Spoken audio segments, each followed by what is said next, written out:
J'ai accompli mon devoir civique en tant que citoyen et en même temps, étant donné que les députés qui iront à l'Assemblée nationale vont représenter toute la nation, aussi bien ceux qui votent que ceux qui ne votent pas, je préfère être parmi ceux qui choisissent ceux qui vont nous représenter. Et notamment pour le compte du Grand Lomé, je vais être certain que c'est ce que je souhaite qu'il soit député et qu'il délibère en mon nom et au nom de tous les autres citoyens qui soient choisis. Alors donc c'est à la fois un acte civique mais un acte de responsabilité parce que les députés travailleront sur des sujets qui touchent à toute la nation, aussi bien des questions politiques, sociales et économiques.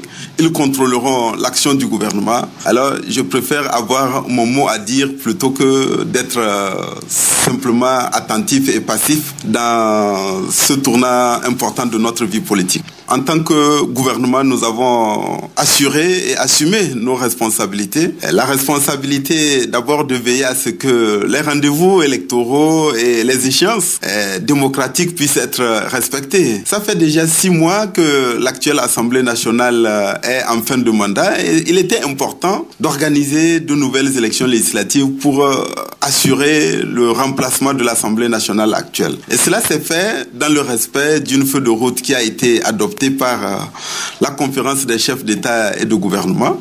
Nous déplorons que d'autres partis politiques, notamment une frange de l'opposition, ne participent à ce scrutin. C'est déplorable. En ce qui concerne le reste des aspects, il n'y a pas d'incident majeur qui ait été signalé, que le scrutin se déroule dans un climat de tranquillité, de paix et de sécurité. Il faut attendre jusqu'à la fin de la journée pour faire un bilan du taux de participation. Il faut rappeler que le vote n'est pas obligatoire dans notre pays et que c'est une liberté qui est laissée à chacun d'aller voter ou de ne pas aller voter. Même si je considère, comme je l'ai dit tout à l'heure, que c'est une responsabilité civique et citoyenne et qu'il vaut mieux participer au choix des députés qui vont délibérer et agir au nom de nous tous à l'Assemblée nationale. Vous savez, nous avons déjà eu la phase du recensement électoral où il y a eu des mots d'ordre de boycott. Et nous savons aujourd'hui les résultats de ce recensement électoral qui, de manière brute, avait donné 3 250 000 électeurs. Et après la phase d'appurement et de radiation, on en est à 3 155 000 électeurs inscrits sur les listes électorales, ce qui est un signe de désaveu et de rejet par rapport au mot d'ordre de la coalition de l'opposition.